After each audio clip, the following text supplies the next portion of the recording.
Yo, Dave, you missed the spot. Yeah, everyone's a critic. Welcome back to TSN's Motorcycle Experience. I'm Dave Hatch, and it's time now for our first riding impression of the program. We'll kick things off with another big bore sport bike, Kawasaki ZX9R. Here, you do some. First introduced as the ZX9R 2 years ago, the 9 has undergone more than a few changes in an effort to keep up with the Joneses, namely the Yamaha R1 and Honda's CBR 929RR. Starting with the Powerplant, the Big K took the 9's liquid-cooled inline-4 and basically hot-rodded it. Mods include a bump in the compression, a revision to the cam timing, and a remap of the digital CPU. And did we mention the restyled bodywork with a new upper fairing sporting twin multi-reflector headlights? We thought it would be interesting to invite freelance cameraman Paul Steinberg along for the ride. He's owned many sport bikes over the years, including a ZX9R, and currently rides a Yamaha R1. When you pulled into the driveway this morning on your R1, I was washing this bike. I couldn't get over how tiny the R1 looked next to this bike. Obviously, one of the targets with the R1 was the weight. They tried to keep that bike as light as possible. Like you said, it feels like a 600 to you. This bike, a little bit heavier? This bike feels quite a bit heavier. Yeah. I don't know what I believe it's an extra, 15, 20 pounds difference, but it feels, you feel every pound of it. Right. Again, because of the riding position, and they wanted to soften this bike up. They wanted to make it more rideable for the average rider. It's not totally focused on the track. This is a little bit more forgiving in all little ways, but to do that, you feel like this is, a full liter bike. The sound, when you fire it up, the sound is all Kawasaki. I think partly because of this titanium canister. And the big air scoop right in the front. Right. It has a growl. This is a junkyard dog sound. Has a great sound right out of the box. You don't have to put any fancy aftermarket anything on this to try and get a great sound. As soon as you put the key in the ignition, you fire it up, it sounds great.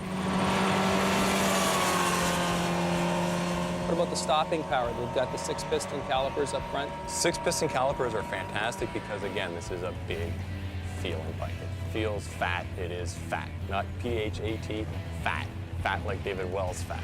And you need those 6-piston calipers to slow this bike down, and they do a great job. I found this very comfortable when I rode it back in the spring down in Phoenix at the press launch. It's a very comfortable cockpit. The only problem is I'm 6'3". When I sit with my butt right up against the rear seat, I lose the entire top of the front, or the entire top of the instrument cluster. Right. Including my turn signals, and you have lots of footage of me riding with my turn signals on.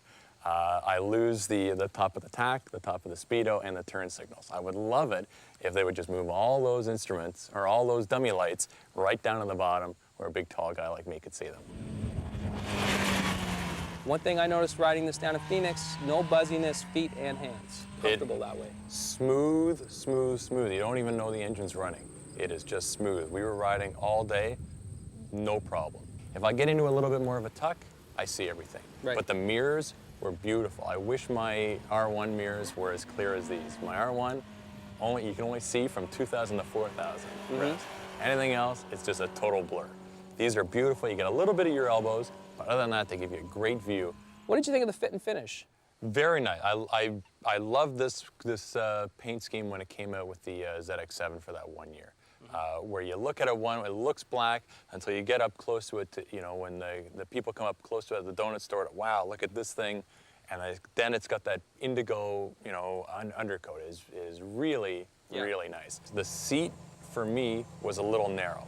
In this section here, right in the meaty part of the butt there, I found now a skinny guy like me. You're a tall, skinny guy. You need a little more meat on the butt. That's all that is. Now the ZX7 that I used to have had a brick for a seat. It was a big piece of cement with a tiny piece of vinyl over top of it, but it was very wide. Right. So you could ride that thing all day and all night and not get tired. I found this part of the seat just fatigued the inside part of my legs, which is too bad because the seat to peg and everything else is so comfortable.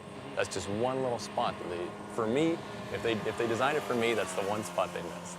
Who would you recommend this bike for? Who's this bike designed for? This bike would be for a sport bike enthusiast who isn't going to be taking it to the track every weekend, who, you know, maybe he's a weekend warrior. He just wants something sporty that he can take out. This is very forgiving, very plush compared to the hard edge that the other sport bikes are for. Okay.